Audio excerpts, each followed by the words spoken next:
We have much we want to discuss with you about domestic politics, but as ambassador, you too had to deal with the challenge of Cuba. You had some harsh words for the regime, and it now seems that the Trump administration is looking to pressure the Cuban regime further with the seeking now of unsealing an indictment against Raul Castro.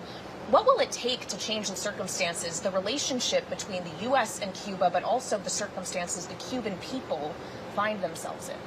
Well, I don't know. You know, in all my travels, I've been all over the Caribbean, but I've never been to Cuba. And I deliberately stayed away because I think Cuba's on its own, and we got enough troubles here.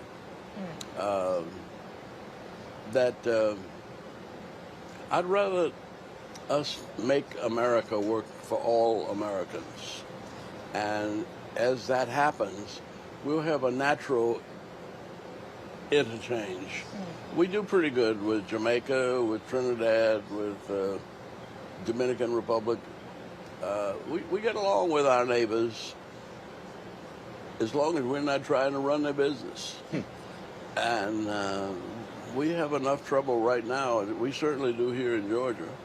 And the United States right now is in deep difficulty in more places than ever in my lifetime, I think. I was never as nervous about the Second World War. And I'm old enough to remember Franklin Roosevelt saying the only thing we have to fear is fear itself. And I believe that. And I was confident that what was happening had reason, it had structure, it had a long-range discipline plan, and I had never had any doubts that we'd win. I think we keep jumping around from one place to another, and I don't know what we've done about Venezuela. I was in Venezuela when I was ambassador, and Venezuela was a good friend of ours, and they didn't have a democracy, but as we traded, they upgraded their economy. Little by little, they were getting better. And I don't know where things are now, but this election was, well, I don't know what it was yet. And I think that it's a reaction to the jumping around of the present administration. This election, this primary election. Yeah. Well, I'd love to hear from you on the issues facing Georgia. I appreciate your weighing in on international affairs. We could ask you just about anything based on your resume, but with regard to Georgia and the rewriting of congressional maps, you had quite a quote, Ambassador. You said the Supreme Court can go to hell over the decision on Section 2. I mean that literally. I'm not talking about hell on earth. I'm talking about forever. Actual hell. I'm basically a preacher. And there is good and there is evil. Well, what's your message to Brian Kemp, who says it's time to rewrite Georgia? Well, my message is that Georgia has done really well. And Georgia has done well. Well, I moved here in 1960. And since then, we've developed a mass transit system, a wonderful highway system.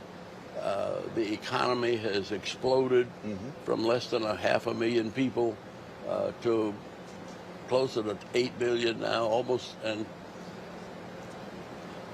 things, we send more people to college than any other city in the world. 60% of the people in Atlanta have been to college, according to one of these big surveys. And we're doing well. And I don't know that right now we're thriving on the private sector. We're looking forward to the World Cup coming here. Yes, sir. Yeah. And the last big jump we made because 30 years ago, we had the Olympics here. And the Olympics, we raised $2.5 billion privately, no city money, no state money, no federal money, and put on the Olympics, and everybody profited. 41% of the money we spent with minority and female-owned businesses. And a fair, aggressive economy that's open to all the world fairly, and that protects the values. Well, right now in Atlanta, we have almost 200 nations represented in the schools in Atlanta. And everybody's learning here, and everybody, some of them stay here, some of them go back home. But that's the way we have built trade with the city. Does redistricting start to undo that progress? What's that?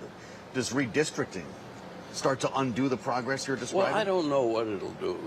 See, I was redistricted out of the 5th Congressional District when I ran for Congress the first time. I was put in a district with Noonan, 40 miles south of where I lived. And the district went 40 miles north of where I lived. And I didn't have a chance to win. But I laid enough of a foundation there that 2 years later, I had no problem winning. I thought it was going to be a problem because it poured down rain all day on election day. And it rained from Monday afternoon till Tuesday night after the polls closed. And yet we had a 75% black turnout. Wow. And there's no way I could have calculated. And I got close to 30% of the white vote. I didn't know that in 1972. I couldn't expect that. But in the time between 70 and 72, I ended up involved in a lot of strikes where, because they were mostly racial, and I was chairman of a community relations commission, I ended up being able to settle them very easily just by talking to everybody. So you could do, and excuse me for interrupting, Ambassador, you could do that in the 70s, but I wonder now that the Supreme Court, with the Calais decision, has effectively paved the way across the South, not just here in Georgia, for the drawing out of majority-minority districts, what the lasting consequence is going to be. Well, it's not going to be good. And I don't know. One of the things I think of is how well the South has done in football. I mean, all the great football teams across the South. And they're that way because years ago, Bear Bryant got really beat by his team in Philadelphia. And he finally said, if we're going to play football, we have to have speed. And more speed. And I don't care what color it is. Now, that's when all of the South began to rise up in the nation. If you're going back to redistricting and moving black folk out of key positions, it's not going to be good. It's not going to be good for anybody. It's not going to. I mean, there are more rich white people.